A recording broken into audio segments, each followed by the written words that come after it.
Hello future makers, welcome to TeacherPreneur.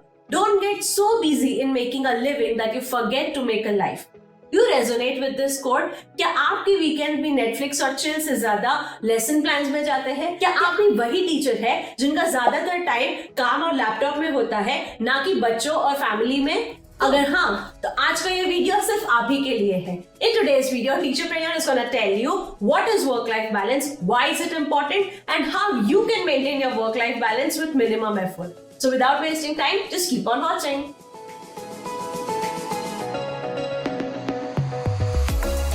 Firstly, what is work-life balance? Work-life balance is that sweet spot between your work and achievements where you're doing what you love. It could be taking yourself out on a favorite place to eat, binge watching Netflix, or just resting and not thinking about work or students or children. Now you might ask me, but Kathy, why is work-life balance so important? Aren't we supposed to give out the best to our students and hustle hard so that they can achieve whatever they can? Actually, you're right. I totally get it. As a teacher, we entered this profession to change the lives of our students. But if you don't maintain a work-life balance, it will lead to dissatisfaction, burnouts, and a lot more issues. How can you give it to someone if your cup is empty? So if you don't want that to happen, here are some tips on how you should maintain your work-life balance.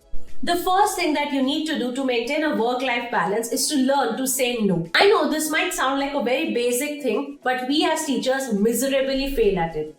Just try to remember, how many times have you told yes to your supervisor or principal and took work that is completely out of your bandwidth? If you keep on saying yes, you'll have to take your work at home, which means your work-life balance is at stake. So, as a teacher, you must learn to say no whenever needed. The second way to unplug yourself from work is to indulge in some self-care. Now, I will not go in depth about self-care in this video because I have already made a whole video on how teachers can do their self-care. The link is in the I button and in the description box below. Make sure you check it out after this video.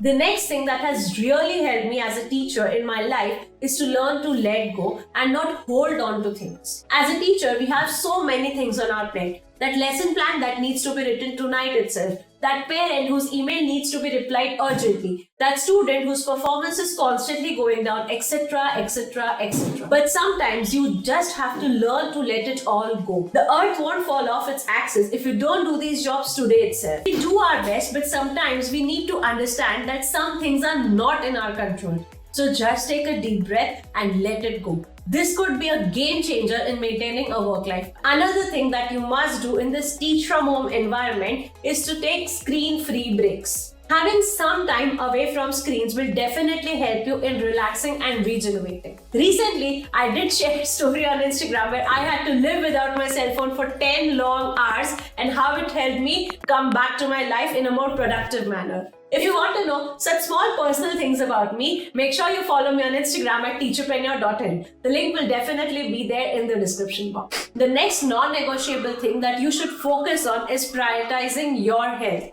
By health, I do not mean your physical health, but your mental as well as emotional health.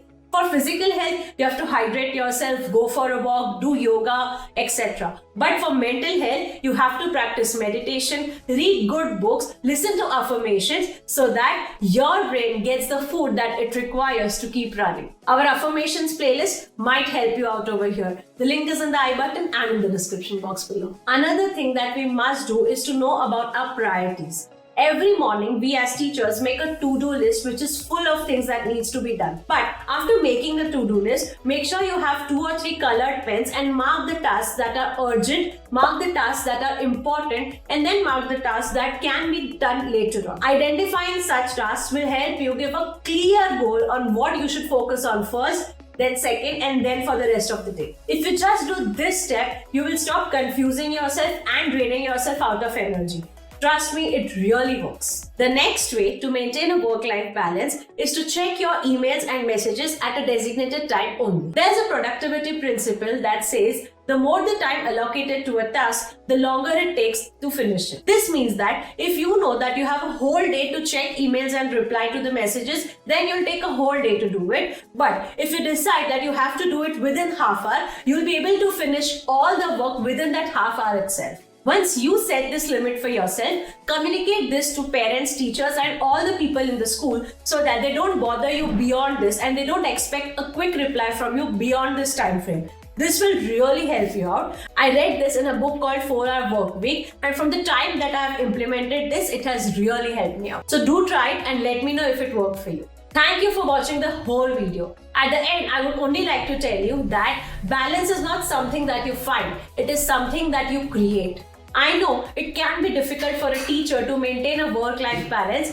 but with efforts, you can definitely achieve it. If you liked today's video, do hit the like button. Comment and tell us what were your struggles while maintaining a work-life balance. Share this video with your teacher friends and family and subscribe to TeacherPreneur for more such videos. See you soon.